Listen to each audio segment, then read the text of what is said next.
Muy bien, ¿no? Bueno, la anterior sesión revisamos un poco de cómo podemos hacer preguntas ya interesantes al respecto de los fundamentos de la matemática, ¿sí?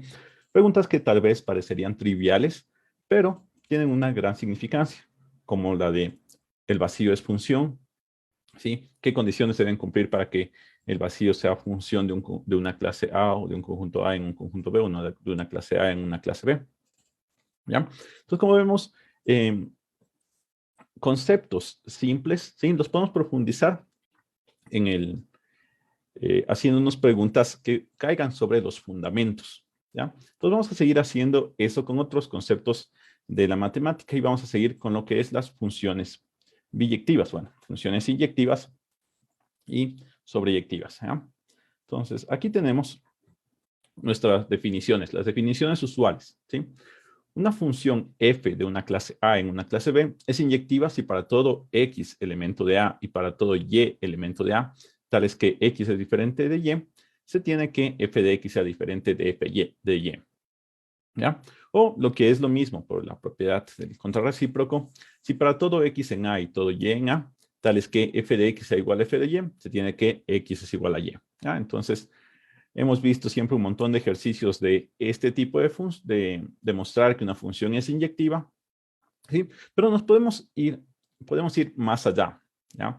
Entonces, algunos ejemplos de una función inyectiva. Bueno, el ejemplo clásico, el ejemplo básico de la función inyectiva sería la función identidad, ¿sí? La identidad siempre es una función inyectiva, independientemente de sobre qué clase esté definida. ¿Ya? Muy bien, ya tenemos una. Pero preguntémonos ahora otra cosa, ¿ya? Si yo tengo, entonces sean A y B clases y B un elemento de B mayúscula, ¿ya? Recordemos que nosotros definimos la función constante, ¿ya? Teníamos la función constante K sub B que iba de A en B, ¿ya? Entonces la pregunta es, igual que la semana pasada, ¿qué requisitos necesito sobre las clases A y B para que esta función sea inyectiva? Entonces, ¿es inyectiva? ¿Ya? Muy bien. Entonces, ¿cuál es la función constante? Bueno, la función constante asigna a todos los elementos del dominio la constante, en este caso B, que la estamos tomando fija, ¿sí?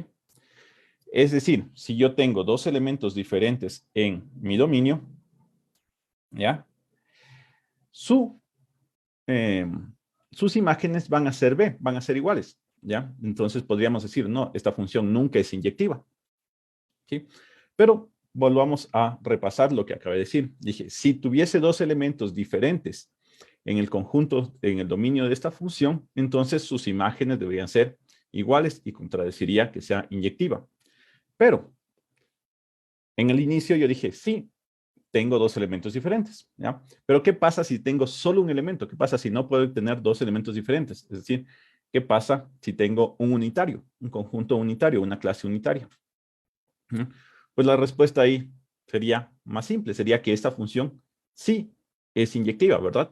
Porque simplemente seríamos, ¿por qué no es, por el absurdo, supongamos que no es inyectiva? Entonces, ¿qué tengo? Existirían dos elementos X e Y diferentes y ya llegaría a la contradicción. Entonces, esta función es inyectiva cuando A es un conjunto unitario.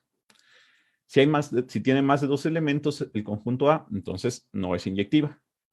¿Y qué pasaría si tiene menos de dos elementos? ¿Sí? Bueno, ya vimos. Si tiene uno, sí lo es. Pero ¿qué pasa si no tiene ningún elemento? Es decir, ¿qué pasa si está la función definida sobre A es la clase vacía? ¿Ya? Con lo que vimos la anterior semana, puedo concluir que la función K sub B sería la función vacía. ¿Ah? Y la función vacía es inyectiva. Sería una interrogante que las dejamos a ustedes que lo están revisando, que mediten un poco si el vacío es una función inyectiva, ¿ya? pueden revisarlo y pensarlo, ¿no?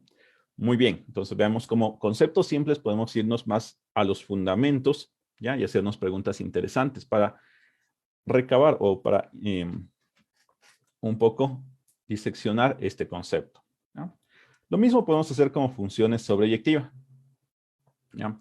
¿Cuál es la definición de su función sobreyectiva? Bueno, de siempre, que su recorrido sea igual al conjunto de llegada o su imagen sea igual al conjunto de llegada. Es decir, que para todo y en B exista x en A tales que y es igual a f de x. ¿Sí?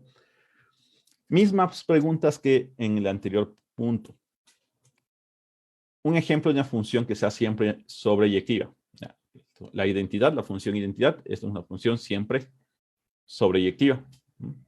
Ahora, cuando la función constante, ¿sí? Exactamente lo mismo que antes. Entonces sean A y B clases. Y B un elemento de B. K sub B que vaya de A en B es sobreyectiva.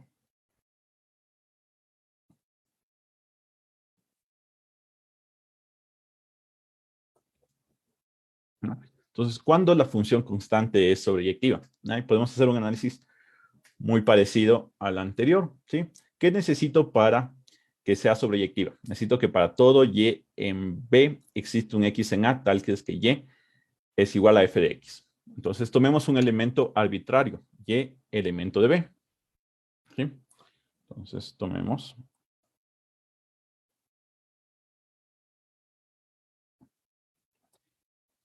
Este de aquí tiene dos opciones. ¿Sí? Una opción C es que sea justo este B fijo que tomé. ¿Ya? En cuyo caso tendría que existe un elemento X en A. Entonces tomo cualquier elemento de A.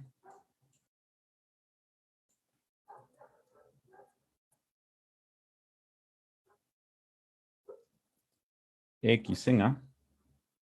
¿Ya? Tenemos que la función constante evaluada en X es igual a B, ¿verdad? Por definición de función constante, que era el Y que tomé, ¿verdad? Y ya encontré, para justo este Y en B, ya tengo Y igual a B, encontré el determinado X. ¿Sí? Muy bien, ¿ya? Pero ¿qué pasa si Y es diferente de B? Si el Y que estoy tomando es diferente de B.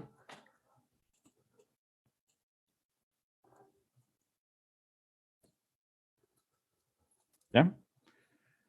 Muy bien, entonces como la función es constante, podemos concluir rápidamente que no existe X en A, tal que K sub B de X, esto siempre es igual a B, entonces da igual a Y, porque Y es diferente de B. ¿Ya? Entonces, ¿qué podría concluir? Podría concluir que esa función nunca es sobreyectiva. Parecería, sí, a primer vistazo, si lo veo muy rápidamente, nos parecería, ¿ya? Pero en este seminario, como estamos viendo, lo que nos queremos centrar es en los detalles, en los fundamentos, ¿ya? Entonces, veamos qué pasa. ¿Dónde están los detalles aquí? Bueno, un primer detalle que esperaría que ya les salte a la vista es que estoy tomando unas condiciones. ¿Qué pasa si Y es igual a B? ¿O qué pasa si Y es diferente de B? ¿Verdad? ¿Ya? De aquí, de mi hipótesis, yo partí que B minúscula está en B mayúscula. ¿Ya? Entonces, existe un elemento en B mayúscula. Entonces, si yo tomo un elemento en B mayúscula, bien podría ser este B minúscula. ¿Ya? Pero, ¿qué necesito para que yo pueda tomar un elemento en Y mayúscula, perdón, en B mayúscula, que sea diferente de este B minúscula? ¿Qué necesito? Pues lo que necesito es que existan más elementos, ¿ya? Es decir, que B no sea solo el unitario, ¿ya? Si B mayúscula es solo el conjunto unitario formado por B minúscula, este caso no existiría, ¿verdad? No se podría dar este caso, ¿ya? y tendría la demostración de que mi función sí es sobreyectiva. ¿Listo? ¿Ya? Con esto, ¿qué tengo? Que si B es un conjunto unitario, ¿ya? La función constante sí es sobreyectiva. ¿Ya? Ahora, si no es un conjunto unitario, entonces en ese caso sí puedo tomar un y diferente de B, ¿ya? Y con lo cual este razonamiento sí tiene lugar y lo puedo decir, ¿ya? Entonces veamos cómo en los detalles está el trasfondo de estas preguntas, ¿ya? Entonces esta función es sobreyectiva únicamente cuando B es un unitario, ¿ya? Muy bien. Y ahora, si se detienen a pensar, si lo ven, se lo ponen a ver minuciosamente, estoy también haciendo otra suposición, ¿sí? En esta parte de aquí estoy haciendo otra suposición. Fíjense aquí, al tomar un elemento cualquiera en A, ¿sí? Estoy suponiendo también que A es no vacío, ¿sí? Entonces, ¿por qué? Si fuera vacío yo no puedo tomar esto, ya no podría hacer nada más, ¿ya? Entonces, si yo tomara un conjunto, perdón, si es que A es no vacío, ahí tengo este razonamiento válido. Entonces, ¿qué he necesitado para que solo con este razonamiento, para que este razonamiento sea válido? Pues he necesitado que A sea no vacío, ¿ya? ¿A qué he llegado? He llegado a que si A es no vacío, entonces, si B es un unitario, la función es sobreyectiva. Si B no es un unitario, la función no es sobreyectiva. ¿Ya? Y ahora se llevaría la pregunta, ¿y qué pasa si A es vacío? ¿Verdad? Todo esto se me cae. Pues en ese caso, ¿qué pasa si A es vacío? Directamente lo que vimos en la anterior sesión, si A es vacío, esta función sería la función vacía, no hay otra opción. ¿Ya? Y podrían preguntarse si la función vacía es sobreyectiva o no. ¿En qué casos es sobreyectiva o no? ¿Ya? Entonces, algunas preguntas que les quedan a ustedes para desmenuzar un poco más estas definiciones. ¿Ya? Muy bien.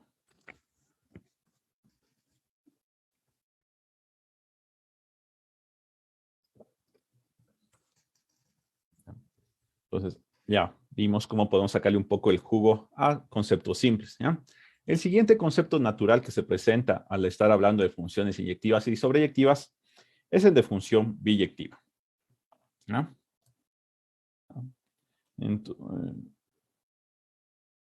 Muy bien. Entonces, una función es biyectiva si es inyectiva y sobreyectiva al mismo tiempo. ¿Sí? También es muy usual llamarle que esta es una función 1 a 1 o una correspondencia 1 a 1. ¿Ya? Y el concepto de biyectividad es trascendente en toda la matemática. ¿Sí? Porque hablamos mucho de funciones sobreyectivas en todos los campos de la matemática. ¿Sí? ¿En qué aspectos? Bueno, cuando hablamos, por ejemplo, de isomorfismos. ¿Ya? ¿Qué es un isomorfismo? ¿Sí? Bueno, el concepto amplio de isomorfismo es una función que me permite ver que dos estructuras son iguales, son isomorfas, igual tienen la misma forma. ¿Ya? Por ejemplo, en espacios vectoriales, ¿sí?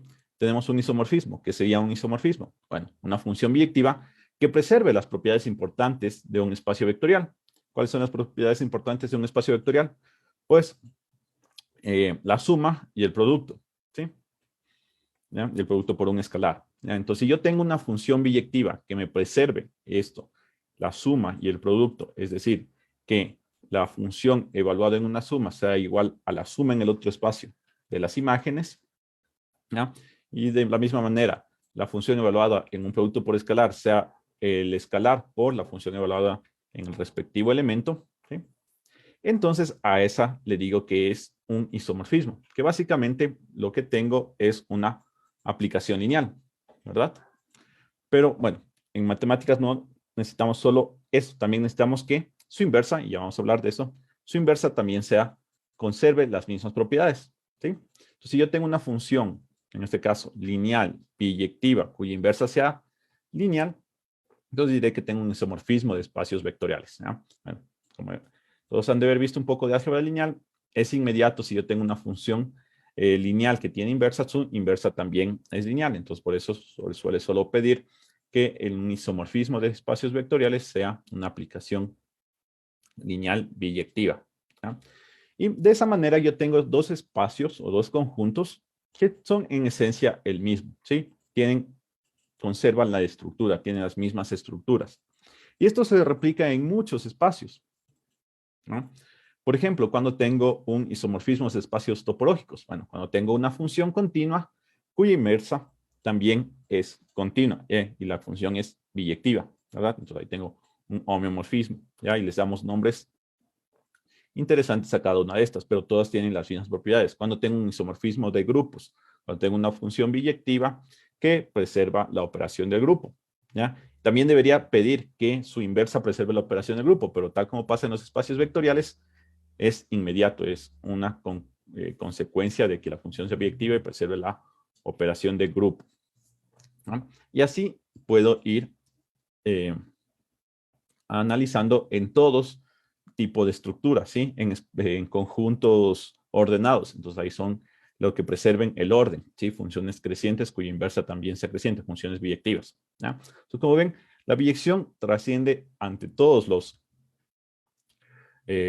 ante muchas de las ramas de la matemática, ¿ya? Pero también tiene otra cosa bastante interesante, ¿sí? Entonces, veamos el siguiente ejemplo. Si yo tengo un espacio vectorial, ¿ya? Entonces tengo un espacio, ¿sí? Con su suma, su producto y su campo, ¿ya? Le tengo ahí, ¿sí? Y supongamos que yo tengo otro conjunto acá, en el cual no tengo definida una suma, no tengo definido un producto por escalar, ¿sí? No sé cómo se opera ahí, es un conjunto que no tiene una estructura dada, ¿ya? Pero existe una función biyectiva del uno en el otro, ¿sí? ¿Ya? Entonces, tengo un espacio vectorial con toda su estructura, todo bonito, ¿ya? Tengo otro conjunto desordenado que no tiene nada de estructura, pero tengo una función biyectiva del uno en el otro, ¿ya? ¿Qué me permite hacer también las biyecciones? Las biyecciones lo que me permiten es llevarme la estructura, llevarme las propiedades, ¿sí? Es decir, dotarle a este conjunto de acá de las propiedades de la estructura de espacio vectorial, ¿sí? ¿Ya? ¿Cómo? Pues, bueno, voy a definir una suma aquí. Entonces, para X y Y en F, definimos lo siguiente. ¿Sí? Tengo que definir una suma. Entonces, como tengo una función biyectiva, existen U y B en E, tales que F de U es igual a X y F de B es igual a Y. ¿Ya? Bien. Pero U y B son elementos de E, que ya es un espacio vectorial, donde ya tiene toda su estructura. Tiene su suma, tiene su producto. Entonces yo aquí puedo sumar estas dos estructuras, ¿sí?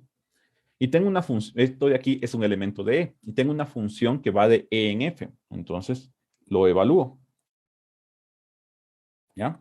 Y he obtenido un elemento de F, ¿sí?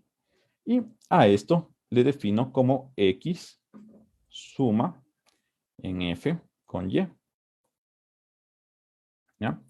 Entonces he definido una operación suma en el conjunto F que antes no tenía una estructura, ¿ya? ¿A través de qué? A través de la estructura que tenía E, ¿ya? Puedo hacer algo análogo para el producto por escalar, ¿sí? ¿Y qué consigo con esto? Bueno, como esta función es sobreyectiva, perdón, biyectiva, y al definir de esta manera la suma y el producto por escalar, le hago que sea una aplicación lineal esta función, ¿ya?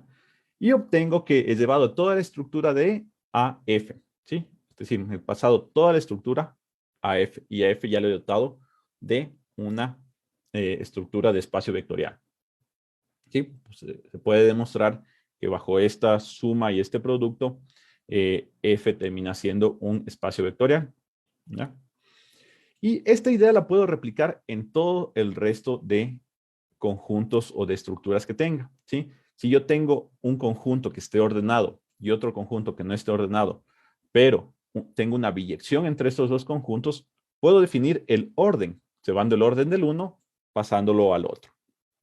¿Ya? Si tengo un espacio con una topología, ¿ya? Y otro espacio que no tiene topología, pero tengo una biyección entre esos dos espacios, puedo llevarme la topología de un espacio al otro espacio, ¿ya? Y termino generando isomorfismos, espacios topológicos, ¿ya? Y en todo el resto de estructuras puedo llevarme, ¿sí?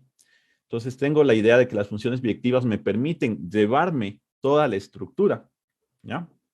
Pero eso ya en conceptos, digamos, más avanzados, y ahorita estamos en los fundamentos de la matemática, ¿ya? ¿Qué estructura tenemos aquí en los fundamentos de la matemática?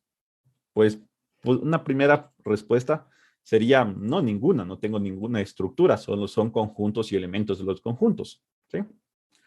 Pero si lo respondemos hasta ahí, estamos errando un poco, porque no tenemos solo conjuntos y elementos de los conjuntos. Tenemos clases y elementos, y ahí en medio tenemos la idea de conjunto, ¿sí?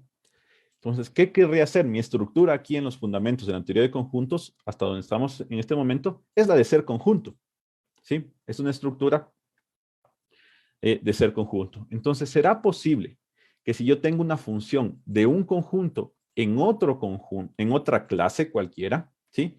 Que sea biyectiva, ¿será que esta función hace que se mande esa estructura de ser conjunto, estructura entre comillas, muy entre comillas ahí, esa estructura de ser conjunto a la otra clase, ¿sí?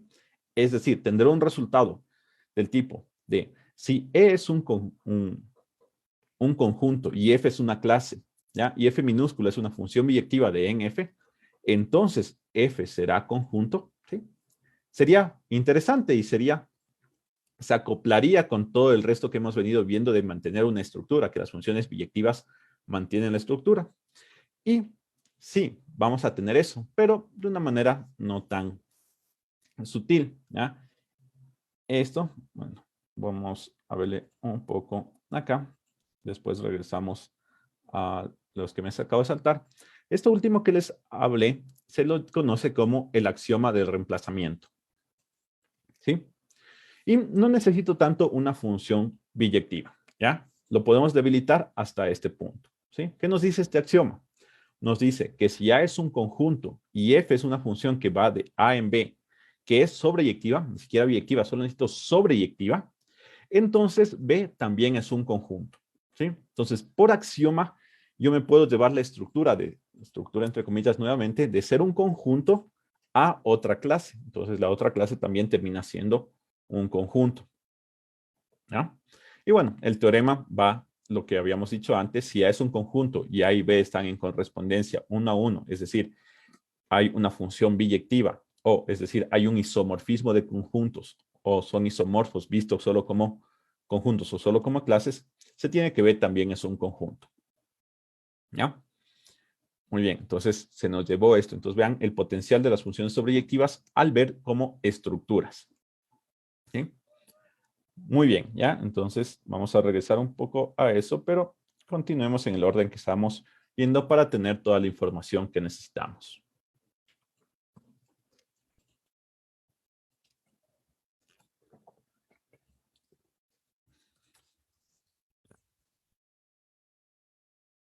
Listo. Entonces, ¿qué otros? Nos veamos un pequeño resultado de lo que estamos viendo de funciones inyectivas, sobreyectivas y biyectivas, ¿ya? Y bueno, tenemos que si tenemos dos funciones son inyectivas, entonces su composición también lo es. Si son sobreyectivas, su composición también lo es, ¿ya? Y si son biyectivas, entonces la composición de las dos también lo es, ¿sí? Unos resultados clásicos, ¿ya? Y de biyectividad, como ya hablamos, se desprende directamente la idea de función invertible, ¿sí? De la inversa de una función, ¿ya? Entonces, ¿cuál es la definición de función invertible? ¿Ya? Hay muchas formas de dar la definición de una función invertible, ¿sí? Y todas de estas son equivalentes, ¿ya? Vamos a partir de aquí, ¿ya? Como nosotros hicimos un desarrollo desde los grafos, ¿ya? La definición de función invertible que más se acoplaría a al recorrido que estamos haciendo es esta de aquí, ¿ya? Si yo tengo una función, de A en B. Voy a decir que es invertible si su inversa, ¿sí? Recordemos, como grafo, todo grafo tiene su grafo inverso, ¿ya? Se puede definir fácilmente su grafo inverso, ¿ya? Pero si este grafo, además de ser un grafo, es una función, ¿sí? Y su inversa, que sería en principio solo un grafo, pero si llega a ser una función, entonces diré que la función original es invertible, ¿sí? Entonces, sí, como grafo siempre puedo hallar el grafo inverso, ¿ya? Pero eso no me garantiza que ese grafo inverso sea una función, ¿ya? En el caso de que sí sea una función, vamos a decir que la función es invertible, ¿ya? Y bueno, lo que nos dice ahí, es fácil deducir que si tengo una función de A en B invertible, entonces para todo X y todo Y en B, es válida la siguiente equivalencia, la que conocemos. F Y es igual a G, perdón, a F a la menos 1 de X, es equivalente a X igual a F de Y. ¿Sí? ¿No? Bien. Como les digo, es una forma de definir. Sí, existen varias más. Por ejemplo, una muy usual es que decimos que una función f de a en b es invertible si y solo si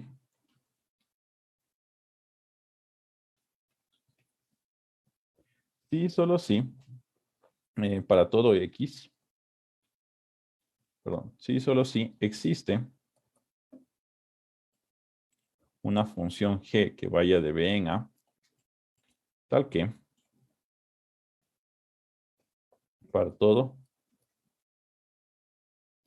x en a y y en b, y igual a g de x sea equivalente a x igual a f de y. ¿Sí? ¿Ya? Eso es verdad. ¿Ya? Si partimos de nuestra definición, nosotros tenemos una equivalencia con esta proposición de acá. ¿Ya? Por esta razón, en muchas ocasiones, cuando no se hace un desarrollo de funciones a partir de los grafos, para definir la función inversa, se usa esta como definición. ¿Ya? Pues cuando una función es invertible, cuando existe otra función que cumple esto. ¿Ya? Entonces yo puedo tomar tanto la definición que estoy dando aquí como la definición que está acá marcada. Todo dependiendo de cuál sea el enfoque al que voy dirigido y los prerequisitos que tengo. Entonces, si hemos venido viendo desde grafos, entonces la mejor definición es diciendo que su grafo inverso es función. ¿Sí? Si nos hemos saltado eso de los grafos, una definición es la que está aquí plasmada. ¿Ya? Y siempre que tengamos equivalencias entre ambas definiciones, entonces significa que estamos definiendo exactamente lo mismo. Muy bien. ¿Ya? Y ahí tenemos un par más de caracterizaciones de las funciones inversas, ¿ya? O invertibles, perdón. Entonces, una función es invertible si solo si la función es biyectiva, ¿ya? Además, si una función es biyectiva, su función inversa también es biyectiva, por lo tanto también es invertible y su inversa es la función original, ¿ya? U otras propiedades que la función compuesta con su inversa siempre es la identidad en cada uno de sus conjuntos, ¿ya? O que una función es invertible si solo si, bueno, lo que les indiqué en la parte de arriba, si existe otra función, tal que su composición es la identidad, ambas composiciones, ¿ya? Muy bien, entonces, conceptos clásicos, ¿ya? Que no los vamos a ahondar, sino que ya vamos a llegar a este axioma de reemplazamiento, ¿ya? Y vamos a detenernos un poco en este, ¿ya? Entonces, veamos, este de aquí me está dando la idea, ¿ya? De cómo tener más conjuntos, ¿sí? Pero siempre a partir de un conjunto, ¿ya? Pero vamos a desmenuzarlo un poco más allá, ¿ya? Otra idea de las funciones biyectivas es el contar el número de elementos, es el de comparar el número de elementos entre dos conjuntos, ¿sí? La idea básica de contar se lleva en las funciones biyectivas, ¿sí? ¿Por qué? ¿Ya? Entonces, un ejemplo que siempre me gusta dar es cómo nos enseñan desde niños a contar, ¿ya? Entonces, cuando tenemos un conjunto, ¿ya? Y digamos, tenemos así de estrellas, ¿sí? ¿Ya? Siempre en este ejemplo pongo estrellas porque es lo que más puedo dibujar. Así que tenemos estas estrellas, ¿ya? Si decimos a un niño, ¿cuántas estrellas tengo ahí? Bueno, el niño en principio lo que hace es, entonces me fijo en esta, ¿ya? Y levanto un dedo, ¿no es cierto? Me fijo en esta, entonces tengo así de estrellas. Y me fijo en esta y tengo así de estrellas, ¿ya?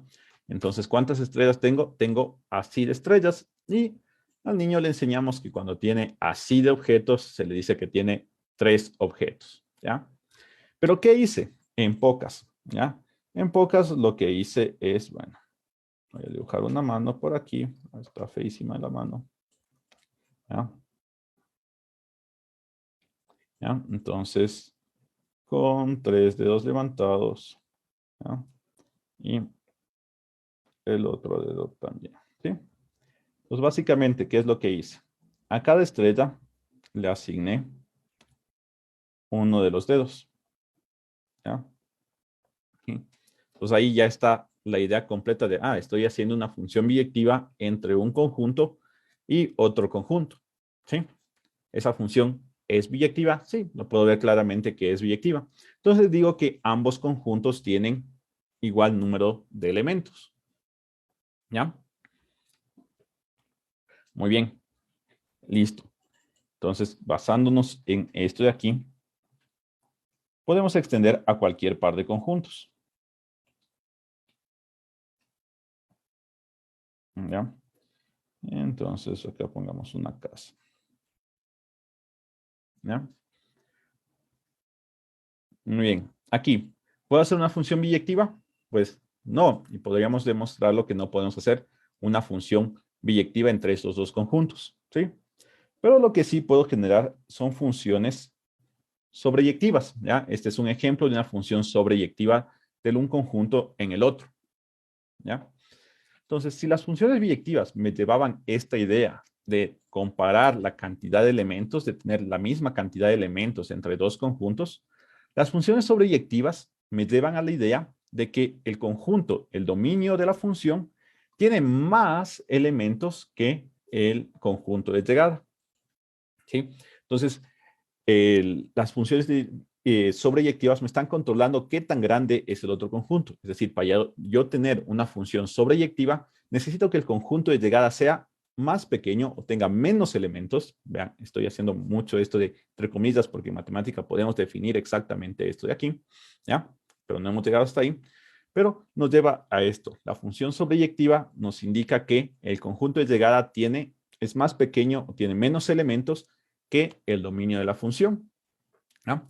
Y puedo ampliar esto, o esto se amplía mejor, la definición es así, a conjuntos infinitos, a cualquier clase de conjuntos y a cualquier clase de clases, cualquier tipo de clases, ¿ya? Muy bien, entonces con esta idea intuitiva vamos a releer el axioma, ¿ya?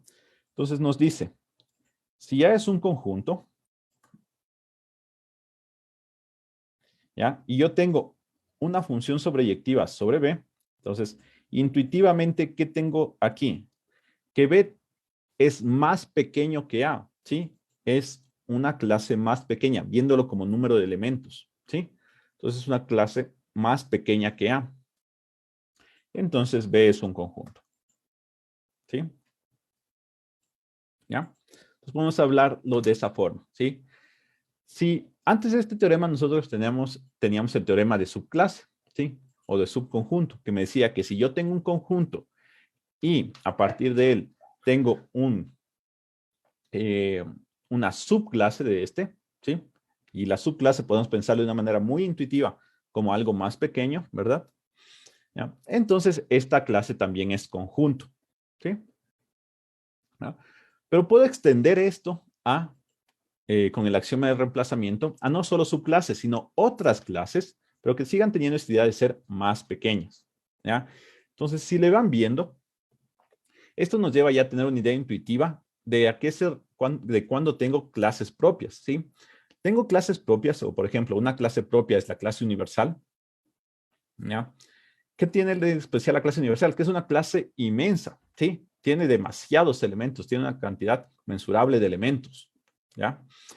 Por eso no llega a ser conjunto, ¿sí? Porque los conjuntos en tamaño parece que están limitados, ¿sí? Si yo tengo un conjunto, todo lo más pequeño que él, sí es conjunto, pero todo lo excesivamente muy grande no es conjunto, ¿ya? Es clase propia, ¿ya? Y de ahí es donde tenemos esta idea de que la estructura en conjunto sí está ligada bastante a su cantidad de elementos. Muy bien, ¿ya? Entonces nos llevamos esa idea. Es más, hay un teorema, un resultado muy agradable que nos dice lo siguiente. Si yo tengo dos clases propias, entonces existe una función biyectiva entre esas dos clases propias, ¿sí? Es decir, las clases propias todas son muy grandes, son inconmensurablemente grandes.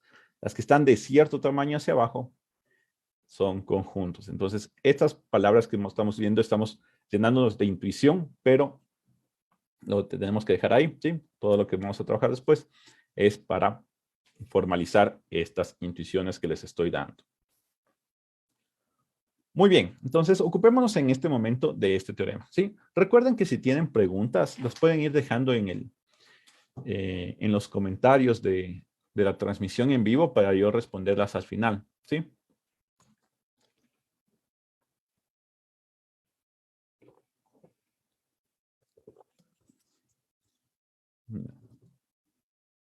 Entonces vamos a este teorema, ¿ya? Que es una consecuencia directa del axioma de reemplazamiento.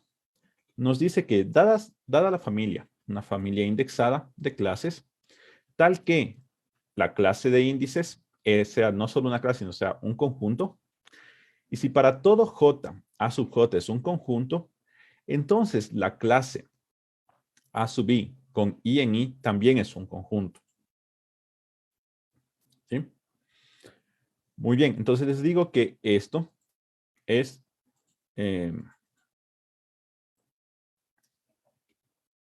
esto de aquí es una consecuencia directa del axioma de reemplazamiento, ¿ya? Entonces, como otra tarea que les quería dejar en esta ocasión es que traten de elaborar una demostración de esto, ¿ya? Vamos a tratar de subir una demostración de esto al donde está el material.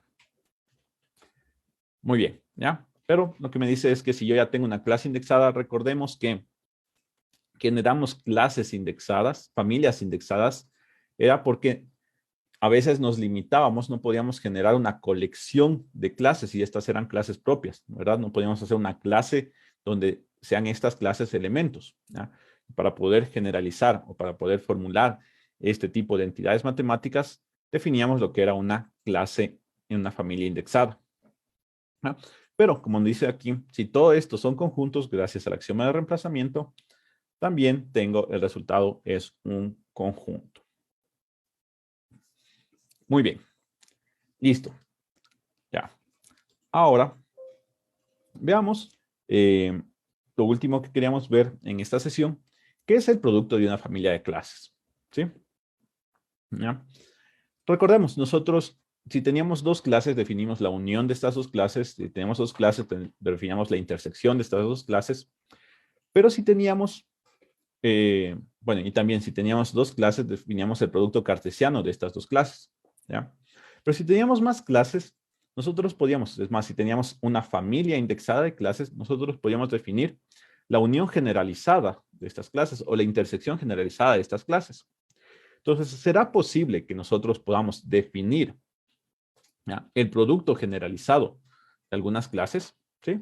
¿Ya? Bueno, la respuesta es sí, y aquí está la definición, ¿ya? Pero antes de leer la definición, quisiera ir construyéndola, viendo cómo la podemos hacer, ¿no? Entonces, vamos a lo siguiente, ¿ya? Y ya regresamos a la definición. Muy bien, ¿ya? Recordemos o pongámonos un momento que tenemos construido y sabemos que es R3. ¿Sí? Bueno, pues R3 lo podemos ver como R, producto cartesiano con R, producto cartesiano con R. ¿Sí? Y esto podemos definirlo como el conjunto de todas las tripletas, de tal forma que X está en R, Y está en R y Z está en R. ¿Ya? ¿Sí? Muy bien, eso sería R3, ¿verdad? Y puedo hacer esto con cualquier conjunto. Entonces, vamos a olvidarnos un ratito de R, vamos a poner A, B, C.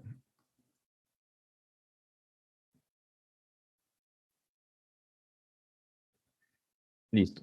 Entonces, esta es la idea que siempre hemos manejado en la matemática, pero no podemos utilizarlas nosotros. ¿Por qué? Porque no sabemos qué es una tripleta ordenada, ¿sí? Definimos qué es una pareja ordenada, ¿ya? Pero una tripleta ordenada no hemos definido, ¿sí? Y podríamos tratar de definirla, ¿sí? Pero si recuerdan, la definición de tripleta ordenada era como un par de, perdón, la definición de una pareja ordenada, de un par ordenado, era un par desordenado de un unitario y de un par desordenado. Entonces, medio complejo. ¿Ya? Y si nos vamos por tripleta, podríamos hacerlo, pero sería incluso más complejo y tendríamos que hacer el caso para 3, para 4, para 5, para 6. ¿Ya? Y no queremos eso. Entonces, queremos alguna forma de definir esta tripleta ordenada, ¿sí? Que guarde la esencia en sí de lo que entendemos por una tripleta ordenada, ¿sí? Y la esencia básicamente es 3 elementos, ¿sí? En un orden determinado, ¿ya? En una posición, ¿ya? ¿Ya? Entonces, ¿cómo le hago eso? Bueno, lo que yo quisiera es saber que este es 0, este X está en una posición dada, este Y está en una posición dada, y este Z está en una posición dada, ¿ya? Es decir, por ejemplo, yo le voy a poner la posición 0, ¿ya? ¿Por qué la posición 0? Porque en fundamentos nos gusta contar las cosas desde 0. Entonces va a ser la posición 0, ¿ya? La Y le voy a dar la posición 1 y la Z va a tener la posición 2, ¿ya? Muy bien. Entonces, estoy colocándole, asociándoles posiciones, ¿sí? ¿Ya? Es decir, yo podría decir que 0,x, ahí está representado esto de que el 0 está en la posición, del que el x está en la posición 0. Luego tengo el 1,y, donde estoy asociando que el 1, que el y está en la posición 1, y podría generar la pareja 2,z, ¿ya? ¿Sí? Entonces, bueno, si yo tuviera ya la idea de qué es el 0, de qué es el 1 y de qué es el 2, ¿ya? Que todavía no hemos definido, así vamos a definir los números naturales, pero supongamos que son conjuntos solo a los que les di esos nombres, ¿sí? Conjuntos que existen y que les di esos nombres 0, 1, 2, ¿ya? Entonces, yo puedo formar estos pares ordenados, ¿verdad? Puedo formar fácilmente estos pares ordenados, ¿ya? Y como ambos son conjuntos, ¿sí? Cada par ordenado es un conjunto, y yo podría formar este conjunto, ¿ya? Y es un conjunto de pares ordenados, ¿ya? Entonces, sí, es un grafo, ¿ya? Y si nos damos cuenta, o si somos minuciosos, no solo es un grafo, este va a ser una función, ¿ya? Va a ser una función ¿de dónde? Del conjunto formado por el 0, el 1 y el 2. ¿En cuál conjunto? En A unión B unión C. ¿Sí? ¿Por qué? Porque f de 0 sería x, que es un elemento de A, f de 1 sería y, que es un elemento de B, y f de 2 sería z, que es un elemento de C. ¿No? Entonces, la idea completa de una tripleta ordenada, yo lo he podido traspasar a la idea de una función que va de dónde en dónde, que va de un conjunto de este tipo en una unión. ¿Sí? Entonces, las tripletas, ¿ya?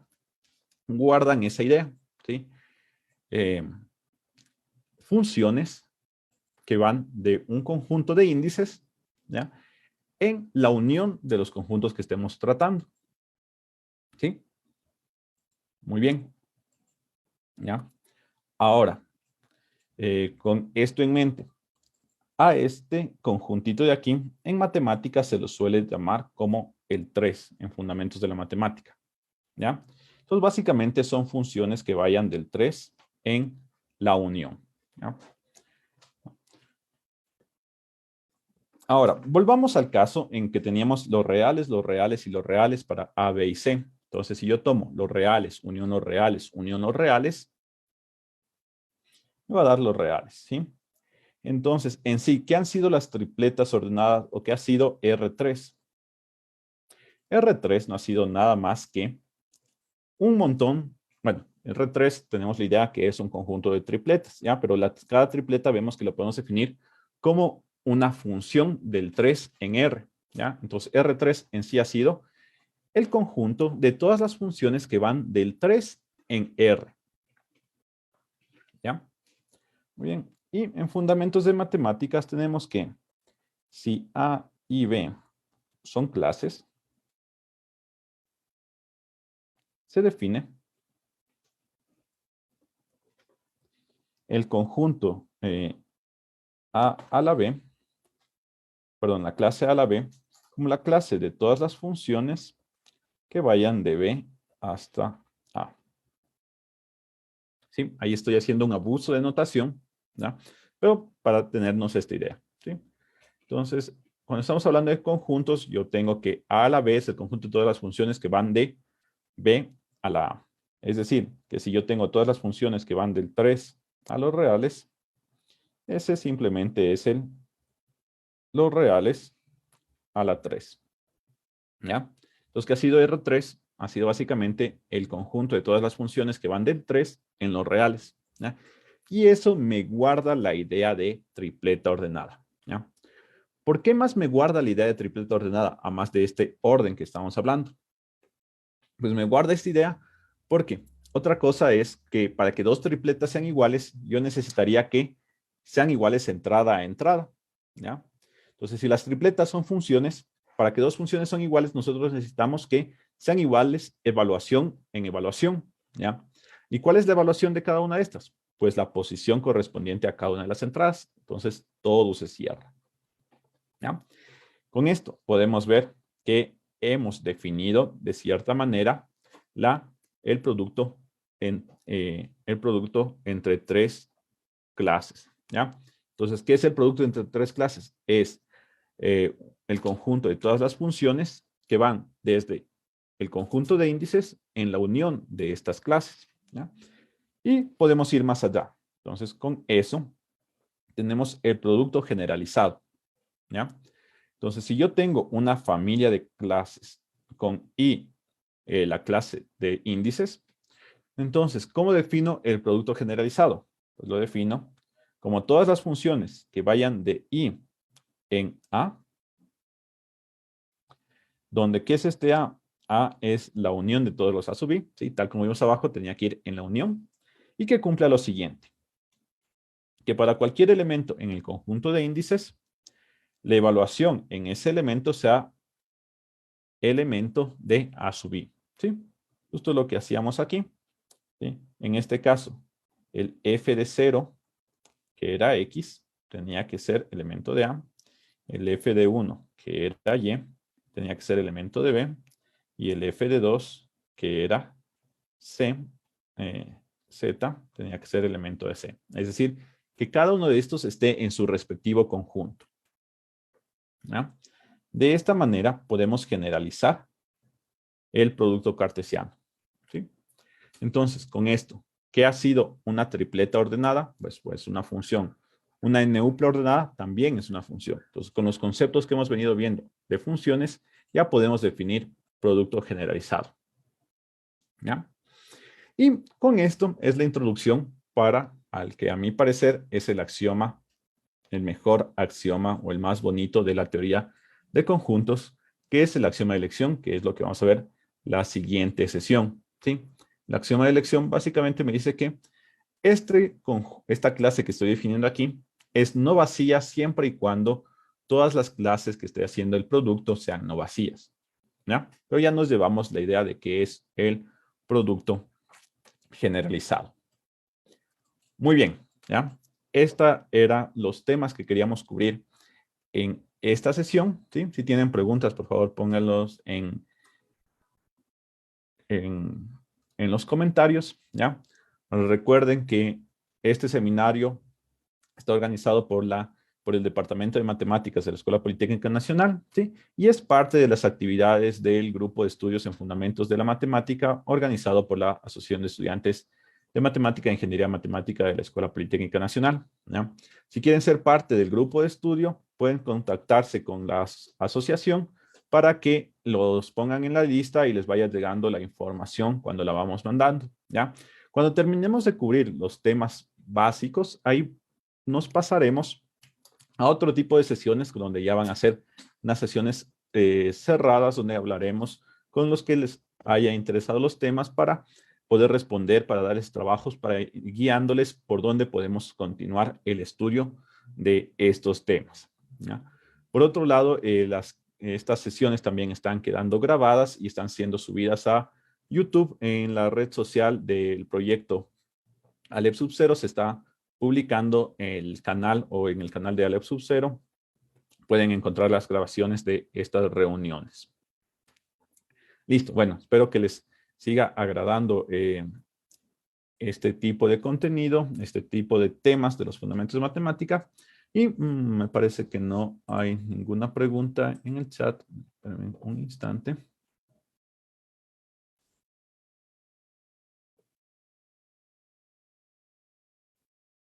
Ya, sí hay una pregunta. Me dicen, ¿se podría tener el mismo resultado del axioma de reemplazamiento si es que se considera inyectividad en lugar de sobreyectividad? Muy buena pregunta. Sí, justamente por allá van las preguntas de los fundamentos de la matemática. Ya tenemos un axioma. ¿Qué pasa si le cambio este axioma? ¿Ya? A ver, tratemos de pensarle un instante, ¿no? Como vimos, la función sobreyectiva nos ayudaba a ver que en el conjunto de salida existan más elementos que en el conjunto de llegada, o que en el conjunto de llegada sea más pequeño. Veamos cuál sería la idea de una función inyectiva. ¿Ya? Entonces, vamos a poner aquí nuevamente unas estrellas, acá otra vez unas casas.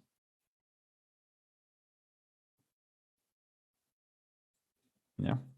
Entonces, en la idea de función es inyectiva, ¿cuál de las dos clases es la que queda con más elementos? ¿Ya?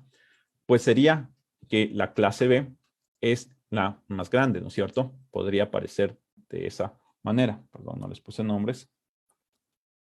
A en B, ¿no es cierto? Entonces parecería que la clase B es la que tiene más elementos, ¿sí?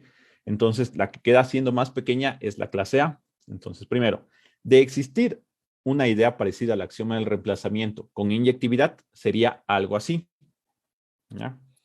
Entonces, vamos, conjetura, ¿ya? Pongámosle conjetura 1, ¿ya?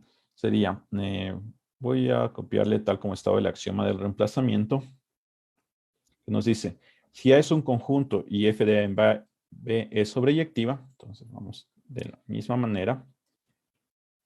Si B es un conjunto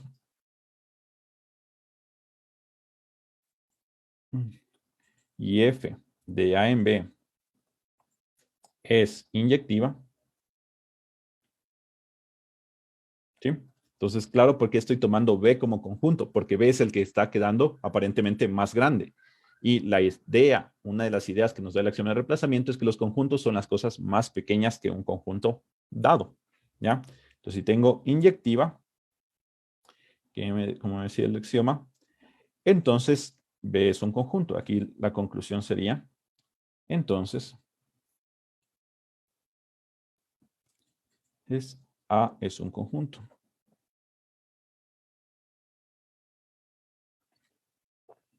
¿Ya? Muy bien. Entonces, tengo mi axioma de reemplazamiento y tengo mi conjetura 1, que sería el equivalente a reformular el axioma de reemplazamiento, pero con ideas de inyectividad. ¿Ya? Entonces, ahí podríamos ir respondiendo algunas preguntas. Entonces, el axioma de reemplazamiento implica la conjetura 1. ¿Sí? Primera pregunta. Segunda pregunta sería, ¿la conjetura 1 implica el axioma de reemplazamiento? ¿Ya? Muy bien. Entonces, eso serían las ideas que deberíamos saber. Si es que esta conjetura es un teorema, debería ser consecuencia del axioma del reemplazamiento. Y si es equivalente con el axioma del reemplazamiento, ¿ya? Ahorita no te podría dar una respuesta concisa porque, la verdad, no se me había ocurrido esta pregunta. Pero, bueno, podría darte la siguiente respuesta. Si aceptamos el axioma de elección, estoy completamente seguro de que el axioma de reemplazamiento es equivalente a la conjetura 1 que está dada aquí. ¿Sí? Si aceptamos el axioma de elección. Eso estoy seguro de cómo hacerlo. Si no aceptamos el axioma de elección, no lo sé, tocaría ver y te quedo debiendo la respuesta en ese caso para la siguiente sesión, ¿ya? Igual, si les parece interesante, podrían ir desarrollando, a ver, ¿lo pueden demostrar o qué les falta para demostrarlo? Muy bien, entonces ya me queda una tarea para mí para la siguiente sesión. Muy buena pregunta. Muchas gracias, Eric. ¿Tiene alguna otra pregunta?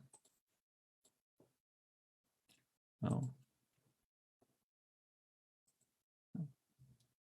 Listo, pues al parecer no hay más preguntas. ¿Ya?